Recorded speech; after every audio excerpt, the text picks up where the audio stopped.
Why do some people effortlessly attract wealth while others, who are often smarter and work harder, perpetually struggle? The answer is not a secret. It is a curriculum. The truth is, the universe is a mirror of inquiry, constantly responding not to what we deserve, but to what we demand of it. Most of us move through life making quiet, timid requests born of fear and limitation, and the universe dutifully provides us with a life to match. We ask for just enough to get by, and so we get by. This guide is built on a powerful premise, that creating wealth is a learnable skill, a curriculum based on the art and science of asking for abundance.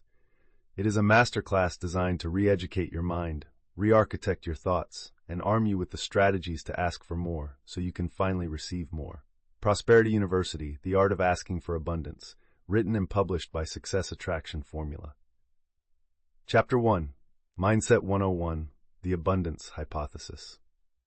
Have you ever considered that your entire experience of life, every opportunity you have received and every door that has closed, is viewed through an invisible lens?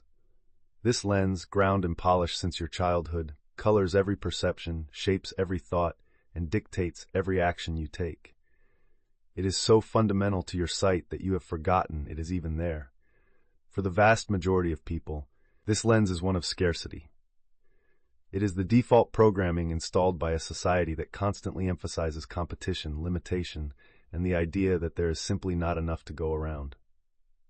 This scarcity mindset operates like a virus in your mental software, whispering that someone else's success is your loss, that resources are dwindling, and that you must hoard what little you have out of fear. It forces you to see the world as a zero-sum game, a constant battle for a limited slice of the pie. This internal operating system doesn't just make you feel anxious and stressed, it actively repels the very abundance you seek. When you believe in lack, your eyes are trained to only see lack. You overlook opportunities because your mind has already filtered them out as impossible. You hesitate to invest in yourself because your programming screams you can't afford that. You are living in a world of infinite possibility, but your perception is trapped in a prison of self-imposed limitation. The transformative solution is to consciously and deliberately uninstall this scarcity virus and replace it with a new operating system. We will call this new program the Abundance Hypothesis. This is the foundational course of Prosperity University, and the concept is simple yet profound. We will proceed as if the universe is infinitely abundant, that there is more than enough success, wealth, joy, and opportunity for everyone, including you. We frame this not as a blind belief you must accept, but as a scientific hypothesis that you are going to test in the laboratory of your own life. For a hypothesis to be tested, a researcher must actively look for evidence that supports it. Therefore, your primary task is to retrain your perception, to adjust the focus of your invisible lens, and to begin actively searching for and documenting proof of abundance in your daily experience. This shift moves you from being a passive victim of your old programming to an active, conscious scientist of your own reality. By choosing to test the abundance hypothesis, you begin to systematically starve the scarcity virus of its power and feed a new, empowering perspective. You will discover that changing what you look for fundamentally changes what you find, and in doing so, you change your entire world. The first principle in testing the abundance hypothesis is to learn to recognize scarcity as a foreign program. You must become a vigilant cybersecurity expert for your own mind. The scarcity virus manifests as specific, recurring thought patterns. There's never enough money, I'll never get a break, all the good ideas are taken, or I have to fight for everything I get. For years you have mistaken these thoughts for your own voice, for reality itself. From now on, your job is to flag them as malware. When a thought like, I can't afford to take that course, arises, you will learn to pause and say to yourself, I recognize this thought. This is the scarcity program running. This is not my true voice. This simple act of recognition creates a critical separation. It stops you from automatically identifying with the limitation. For example, imagine you see a friend achieve a major financial success. The scarcity virus might immediately generate a feeling of envy and the thought, why them and not me? The new, Conscious, you will recognize this as the program's attempt to reinforce the idea of a limited pie. You can then consciously choose to override it by thinking, their success is evidence that success is possible. It is proof of the abundance hypothesis at work. This practice is not about pretending you don't have the negative thought. It is about identifying it as an external influence and choosing not to grant it authority over your emotional state. The second principle is to become a dedicated researcher, actively gathering evidence to support your new hypothesis. A scientist cannot prove a theory without data, and you cannot build a new mindset without proof. Your assignment is to begin an abundance log. This can be a physical notebook or a note on your phone. Every single day, without fail, your task is to find and record at least 3 new pieces of evidence that support the abundance hypothesis. Crucially, you must start small. Do not look for a winning lottery ticket. Look for the undeniable abundance that already surrounds you. Evidence could be the sheer number of leaves on a single tree, the fact that a stranger smiled at you, finding a convenient parking spot, the taste of your morning coffee, or the simple fact that you have access to an infinite library of information on the internet.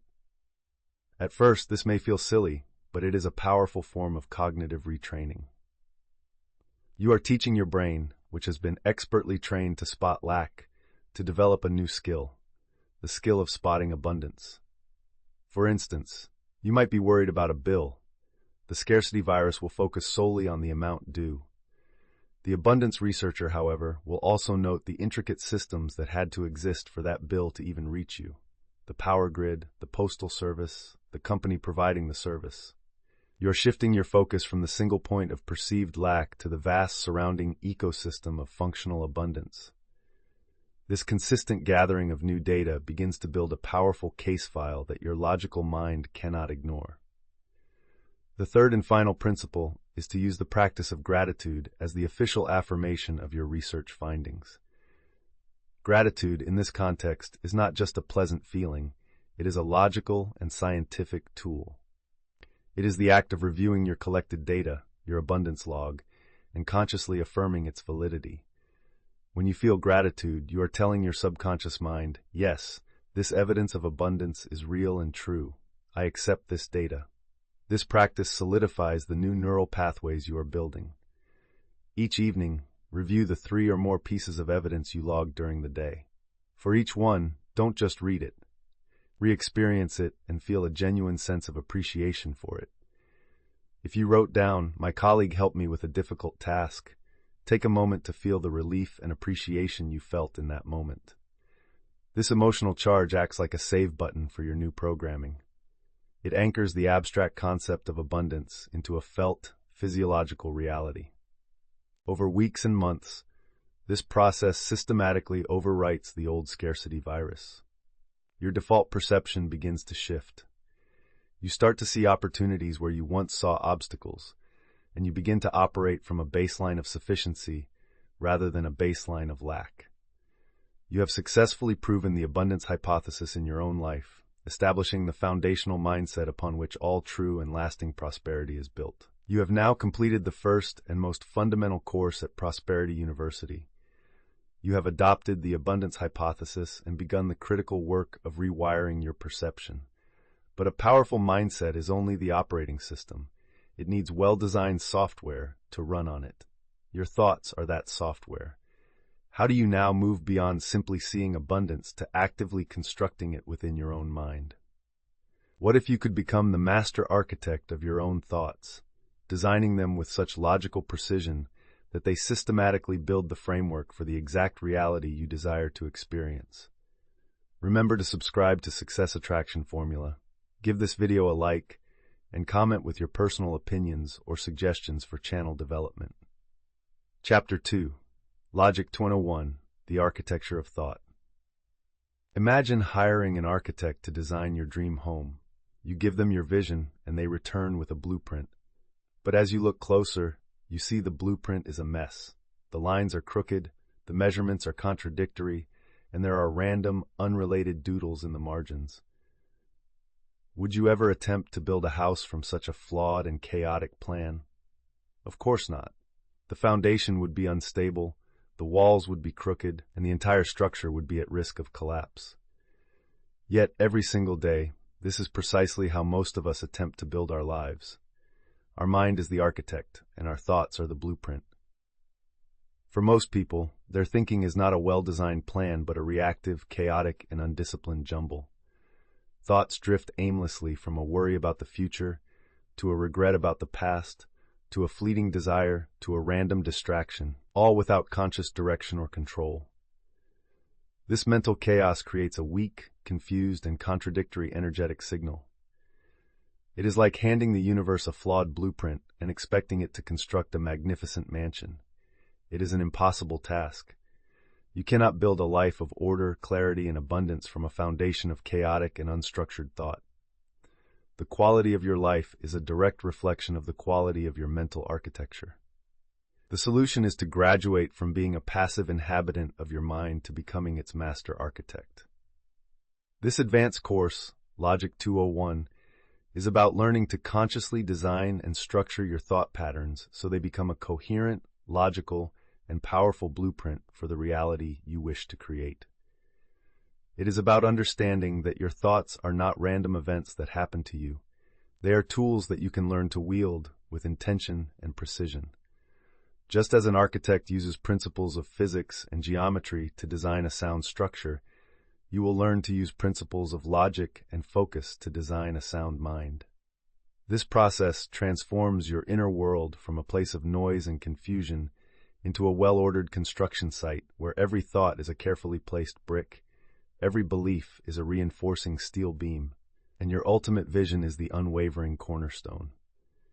When your mental blueprint is clear, logical, and internally consistent, you provide the universe with a plan so precise and compelling that it has no choice but to begin construction.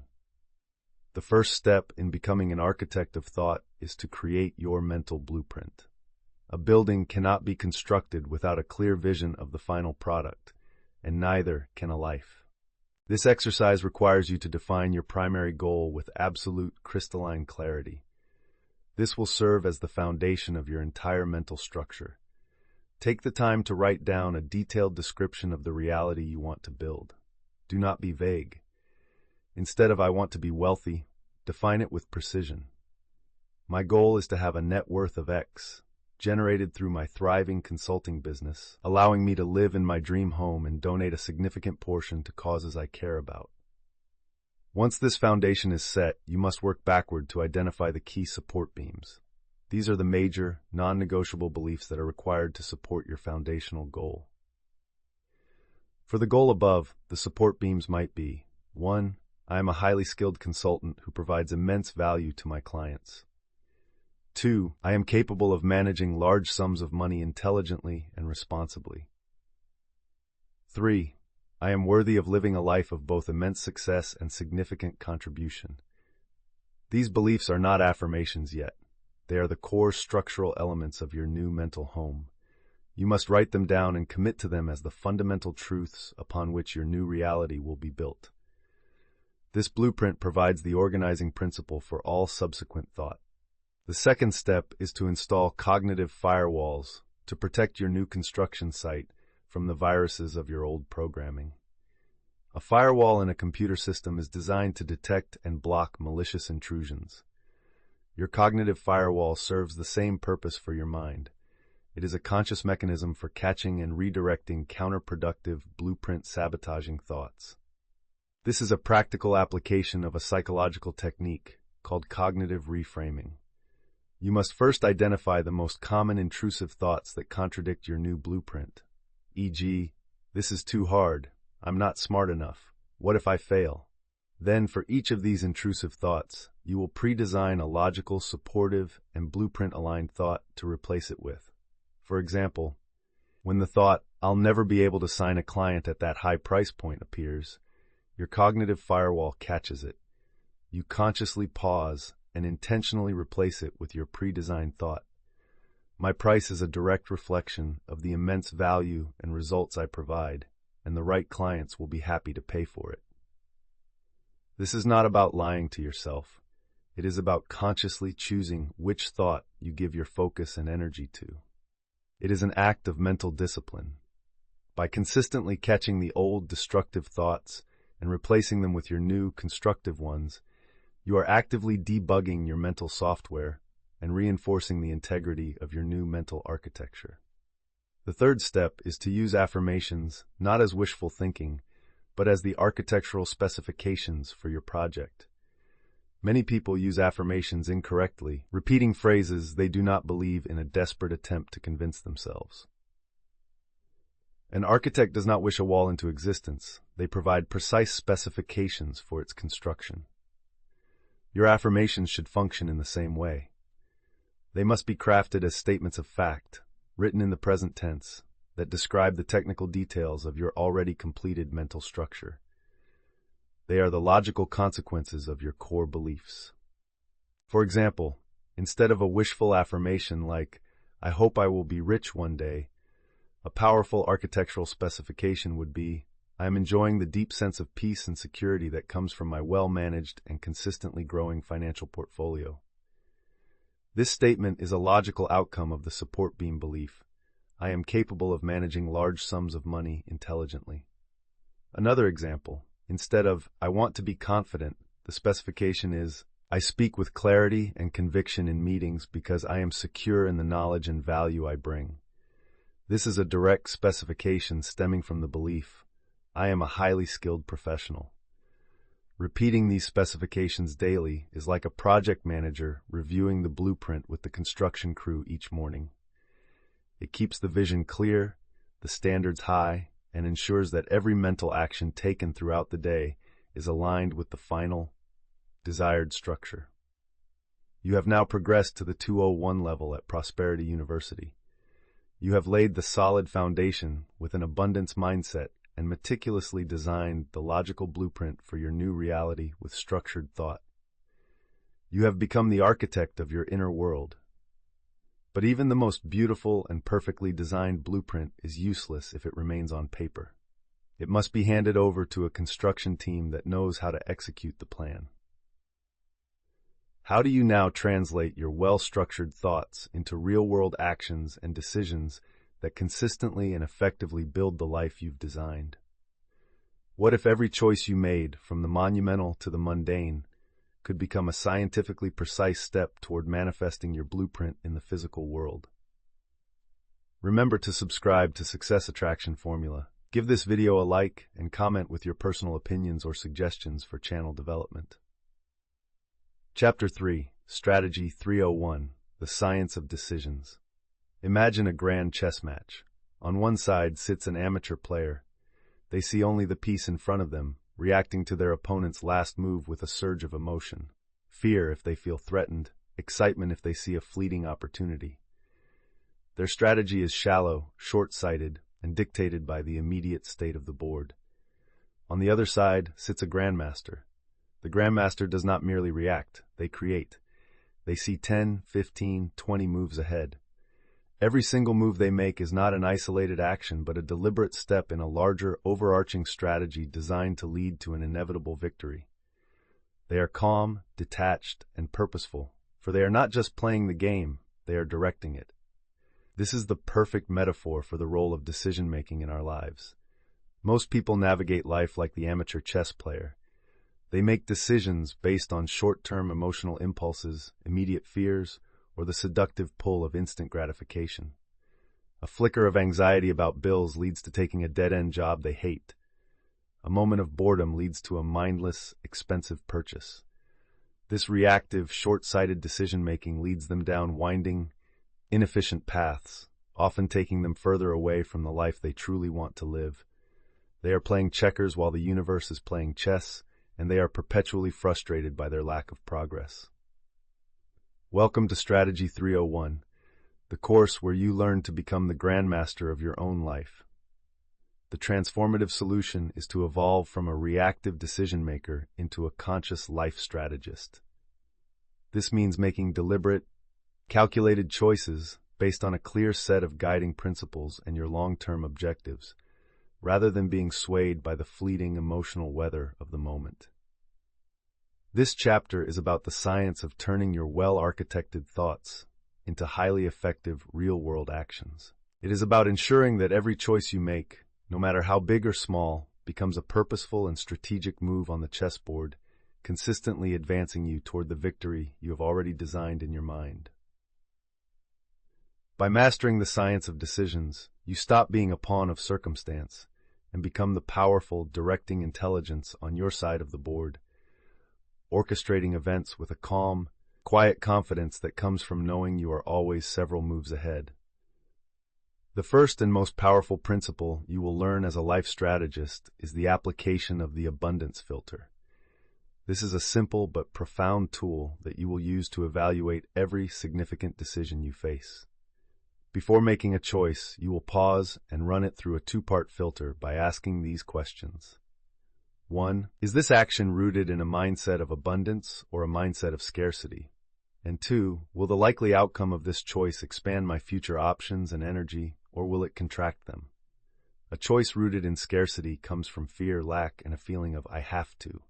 A choice rooted in abundance comes from opportunity, growth, and a feeling of I get to. For example, imagine you are offered a job.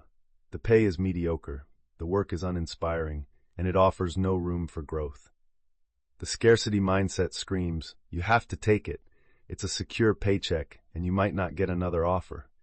This choice, born of fear, will contract your future. It will drain your energy and limit your time to find better opportunities. The life strategist applies the abundance filter. They recognize this as a scarcity-based choice and decline it. Instead, they choose an abundance-based action, like investing a small amount of money in a course to learn a high-demand skill. This choice, while offering no immediate paycheck, is rooted in growth and dramatically expands their future options and earning potential. Consistently choosing expansion over contraction is a core tenet of winning the game. The second core principle is the principle of compounding energy.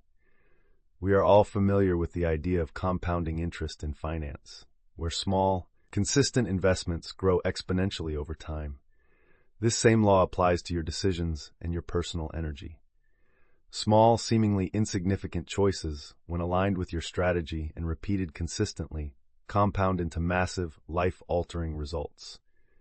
The amateur player looks for the one knockout move that will win the game instantly. The grandmaster understands that victory is achieved through the cumulative effect of many small strategic advantages. As a life strategist, you will focus on these 1% wins. For instance, a person wants to start a business but feels overwhelmed. A reactive decision is to do nothing until they feel ready. A strategic decision is to apply the principle of compounding energy. They commit to spending just 30 minutes every single day, no more, no less, working on their business plan. One day's work seems insignificant, but after a year, that small, consistent decision has compounded into over 180 hours of focused work. They have built immense momentum, while the reactive person is still waiting to feel inspired. You must identify the small, daily, expansive choices that align with your blueprint. Reading 10 pages of a book, making one networking call, writing for 15 minutes, and execute them with relentless consistency. This is how you build an unstoppable force of momentum. The third scientific principle is to use decision batching to preserve your most valuable resource, your strategic mental energy. Our capacity for making high-quality strategic decisions is finite. Every choice we make, from what to wear in the morning to which career path to take, draws from the same limited well of mental energy. This phenomenon is known as decision fatigue. The amateur player exhausts their mental energy on trivial moves early in the game, leaving them mentally drained when the critical, game-changing decisions need to be made. The grandmaster conserves their energy for the moments that matter most. To apply this, you will categorize your decisions and batch the trivial ones. This means you make a one-time strategic decision to automate or simplify the recurring low-impact choices in your life. For example, you can create a simple, rotating weekly meal plan to eliminate the daily what's for dinner decision. You can simplify your wardrobe so that picking an outfit takes seconds. You can set a rule to handle all non-urgent emails only twice a day. By creating systems for these low-stakes choices, you free up a vast reservoir of cognitive power.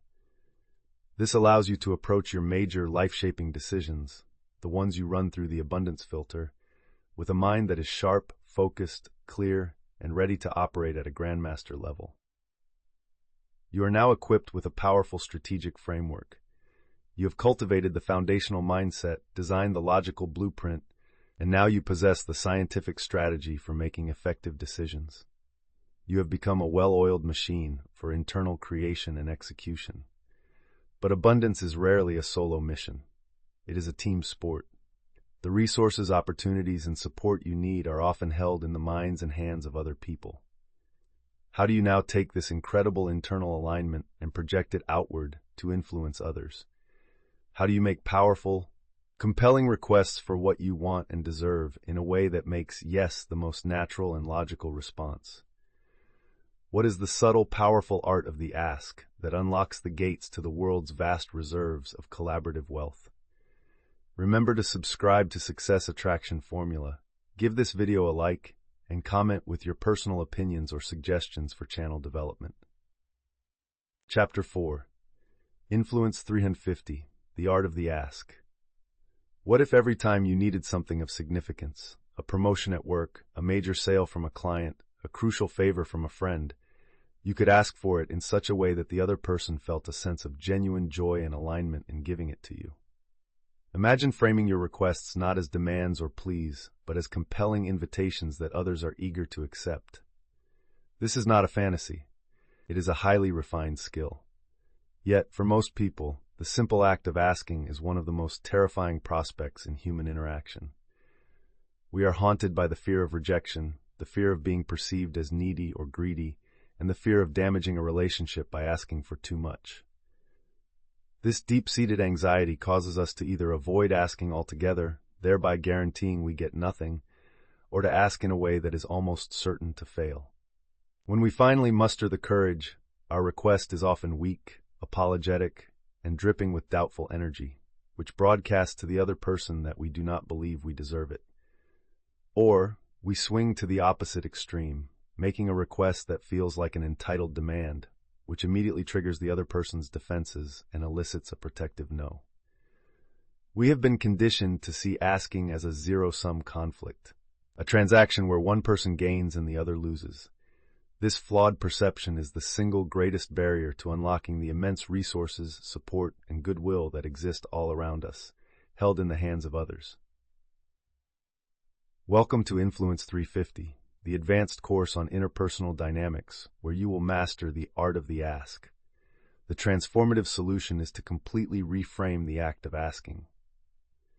You must move away from the mindset of taking and adopt the mindset of creating a shared opportunity. A masterful ask is not a unilateral request for your own benefit. It is a skillfully crafted invitation for another person to step into a larger, more collaborative story with you. The goal is to make your request in such a way that it allows the other person to feel like a hero, to fulfill one of their own core needs, such as the need to feel generous, powerful, or knowledgeable, and to see a clear, tangible, or intangible benefit for themselves in saying yes. This is the art of aligning your needs with their desires, creating a situation where helping you becomes a fulfilling and natural act for them. When you master this art, you are no longer a supplicant begging for scraps or a warrior demanding tribute. You are a collaborator, an architect of elegant win-win scenarios. The fear of rejection dissolves, replaced by a quiet confidence that comes from knowing your requests are not burdens, but opportunities for mutual elevation. The first principle in the art of the ask is the value-first proposition. You must never begin an interaction with your need. To do so is to immediately put the other person on the defensive. Your ask should always be positioned as the logical and natural next step in a relationship that is already defined by mutual value. Before you ever think of asking for something, you must first ask yourself two questions. How have I recently provided or acknowledged value to this person? And how can I frame my request as a way for them to receive even more value in return? This value does not always have to be monetary.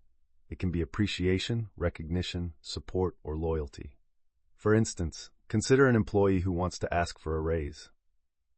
The amateur approach is to walk into the boss's office and say, "I've been here for a year, and I'd like more money." This focuses solely on their own need. The master of the ask takes a different approach. For weeks leading up to the conversation, they work diligently, not just doing their job, but actively looking for ways to make their boss's job easier and to contribute to their boss's success. They then schedule a meeting and prepare a brief document that outlines not just their own accomplishments, but specifically how their work has directly contributed to the team's key performance indicators and the company's bottom line. The ask for a raise is then framed not as a request for more, but as a proposal to formally align their compensation with the high level of value they are already providing. The conversation shifts from what they want to what they have already earned. The second principle is to cultivate a confident posture, both internally and externally. Your energetic state precedes your words. If you approach an ask with an energy of apology, neediness, or doubt, you are non-verbally communicating that you do not truly believe you are worthy of receiving a yes. This energy makes the other person deeply uncomfortable and makes no feel like the safer response for them. You must therefore do the work to align your energy with the legitimacy of your request. Externally, this can be supported by simple physical cues, standing or sitting tall, maintaining steady eye contact, and avoiding fidgeting. But the real work is internal. Before any important ask, you must take time to connect with your own sense of worthiness. Remind yourself of the value you bring, the preparation you have done, and the legitimacy of your request. For example, a founder seeking investment for their startup does not just memorize their pitch deck. Before the meeting, they spend time reflecting on the years of work they have put in, the problem their company solves, and the genuine passion they have for their mission. They walk into the meeting not with the energy of someone asking for a handout, but with the calm, embodied energy of someone offering a brilliant opportunity. They are not asking the investor to do them a favor. They are inviting the investor to join them on an exciting and profitable journey. This confident, centered energy is palpable and makes the request infinitely more compelling. The third principle is to make the yes easy. People are inherently busy and resistant to complexity. If your request is vague, confusing, or requires a great deal of effort on their part to understand, they are likely to default to no, simply to avoid the mental effort. Your job as the asker is to do all the work, to remove as much friction as possible, and to present a request that is crystal clear, specific, and incredibly easy to act upon. Never make the other person have to guess what you want. You must be precise about what you are asking for, why you are asking for it from them specifically, and what the immediate next step would be. For example, the amateur networker says, "We should get coffee sometime so I can pick your brain about your industry." This is a terrible ask. It is vague, open-ended, and places the burden of scheduling and preparation on the other person. The professional, by contrast, says, "I have been so impressed with your work on the ABC project, particularly your innovative marketing strategy. I am currently facing a similar challenge. Would you be open to a 15-minute virtual coffee chat next Tuesday or Thursday morning? I have 2 very specific questions I would love to get your insight on." This ask is masterful. It is specific with its praise, clear with its purpose, respectful of their time, and simple to either accept or decline. By making the path to yes a smooth, clear, and easy one, you dramatically increase the probability of hearing it. You are now equipped with the advanced interpersonal skills to influence outcomes and ask for the resources and support you need to build your vision. You have become a master of leveraging existing systems and relationships to further your goals. But what happens when the opportunity you need simply does not exist in the world yet? What if the door you want to walk through has not even been built? To reach the highest levels of prosperity, you must learn to move beyond simply finding and opening existing doors. The next level of creation requires you to become an architect, learning how to engineer brand new doorways of opportunity from scratch. Remember to subscribe to Success Attraction Formula, give this video a like, and comment with your personal opinions or suggestions for channel development.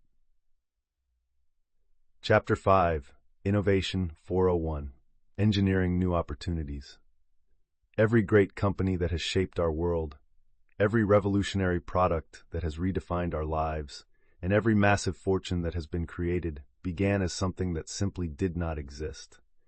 It started as a flicker of an idea in a single human mind, an answer to a question no one else was asking.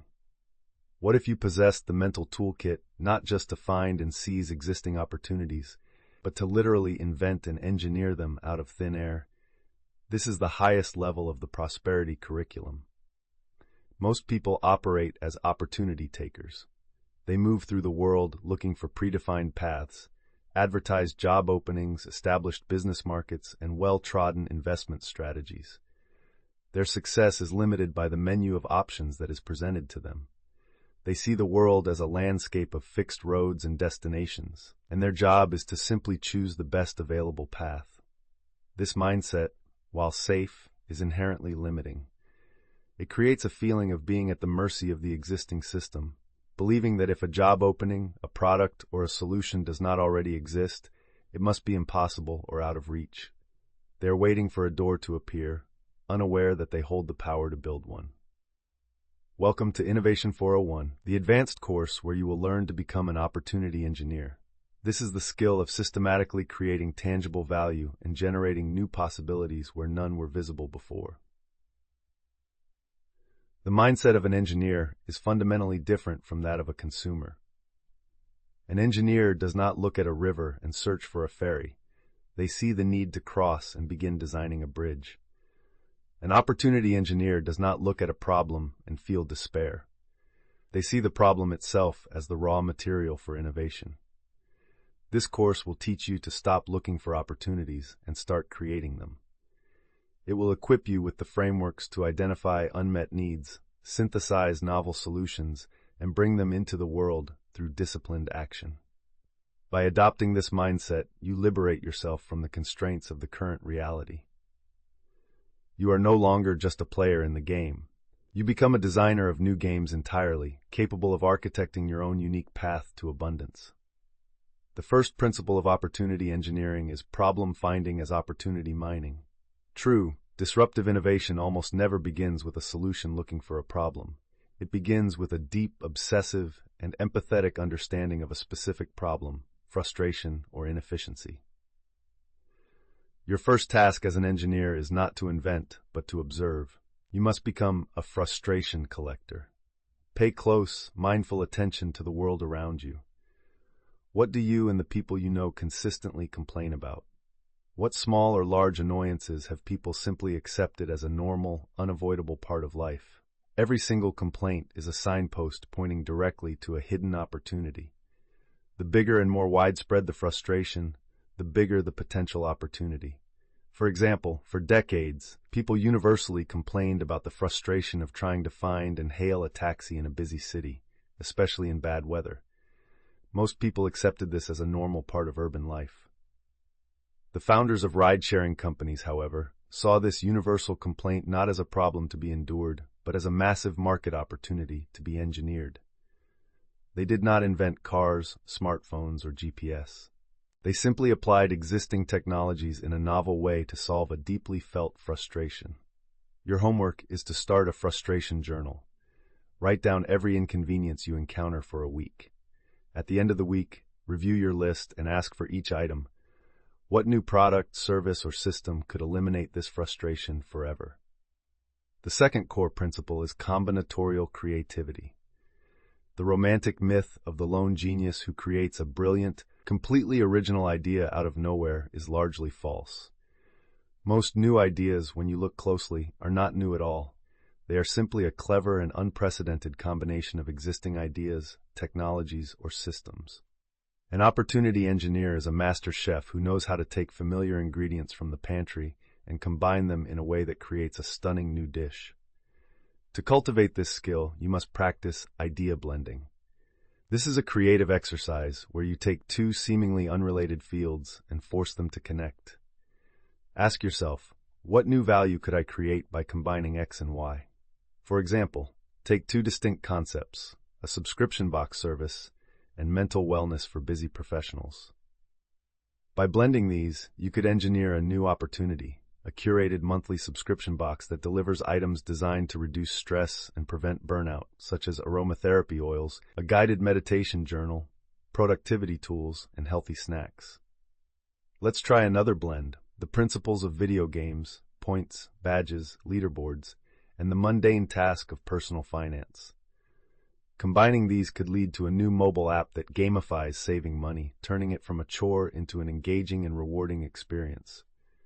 By consistently practicing this mental exercise, you train your brain to see the hidden connections between disparate ideas, allowing you to synthesize novel opportunities that no one else has seen. The third and final principle is to adopt the prototype mindset.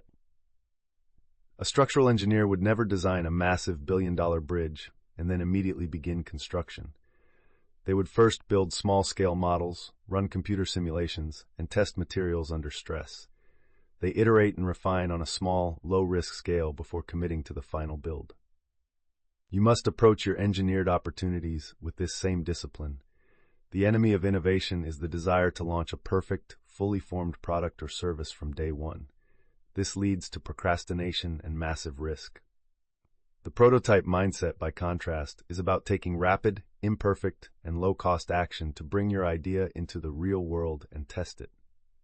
The core question of this mindset is, what is the smallest, fastest, and cheapest version of my idea that I can build right now to see if anyone actually wants it? This is the concept of a minimum viable product, or MVP. For example, someone who has engineered an idea for a revolutionary new type of ergonomic office chair does not start by renting a factory. They might create a rough, handmade prototype out of wood and foam, and then ask 5 office workers to use it for a day and provide feedback. This is a low-risk way to learn, iterate, and refine. Someone with an idea for a large-scale community event might first host a small informal gathering in their backyard for 10 people to test the concept. This is how you move from idea to reality. You engineer a small-scale model, you test it in the real world, you gather data, and you refine. This iterative process is how opportunities are born. You have now journeyed through the entire advanced curriculum of Prosperity University, from foundational mindset and logical architecture to strategic decision-making, the art of influence, and now the engineering of brand new opportunities. You possess the complete theoretical framework and the practical tools for creating abundance. Now comes the final exam, the most important course of all, your capstone project. How do you integrate all of these powerful lessons into a single cohesive life practice? How do you produce the ultimate proof of your mastery, a thesis composed not of words on a page, but of tangible, measurable results in your own life? Remember to subscribe to Success Attraction Formula. Give this video a like and comment with your personal opinions or suggestions for channel development. Chapter 6. Your Capstone, the Thesis of Results. At the conclusion of any advanced and worthwhile university program, the student is required to move beyond theory and produce a final culminating work. This is the thesis or capstone project, a substantial piece of work designed to prove their comprehensive mastery of the subject matter. It is the bridge between knowledge and application, between learning and doing. Your life is now that thesis. You have diligently studied the core curriculum of prosperity, and it is now time to move from the role of student to the role of master. The final requirement for your graduation from Prosperity University is to produce the undeniable, empirical evidence of your education, a life that demonstrates tangible, measurable, and magnificent results. This chapter is your capstone project. It is where all the lectures, principles, and frameworks converge into a single focused application. For too long, people have passively consumed self-help and personal development content, accumulating vast libraries of intellectual knowledge without ever seeing a corresponding change in their real-world circumstances. They have a degree in the theory of success but have produced no practical results to show for it. We must remember that knowledge without application is merely entertainment. This final course is designed to shatter that knowing-doing gap forever. The objective of your capstone is to integrate the entire Prosperity University curriculum, mindset, logic, strategy, influence, and innovation, into a cohesive, daily practice that is aimed at producing one specific, significant, and measurable result in your life. You are going to create your thesis of results. This is a tangible achievement that will serve as the definitive, undeniable proof of your personal transformation.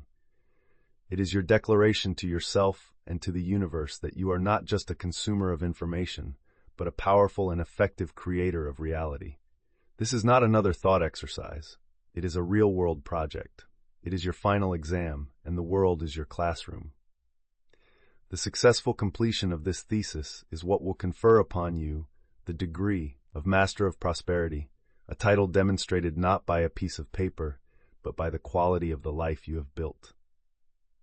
Your results will become your credentials, and your life will become your masterpiece. The first step of your capstone project is to formally define your thesis statement. This is the central goal you will commit to achieving over a specific and realistic time frame, such as the next 90 days.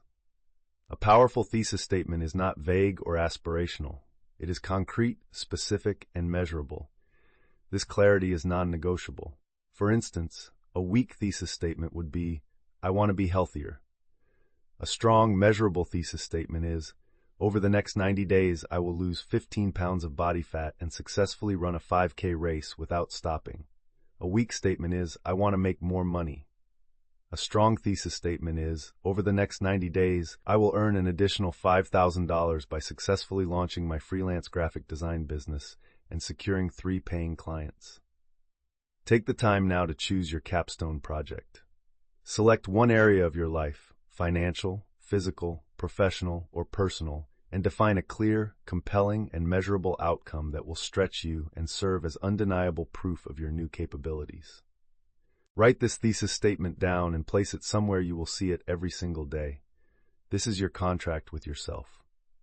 The second and most substantial step is to systematically apply the full Prosperity University framework to the achievement of your thesis.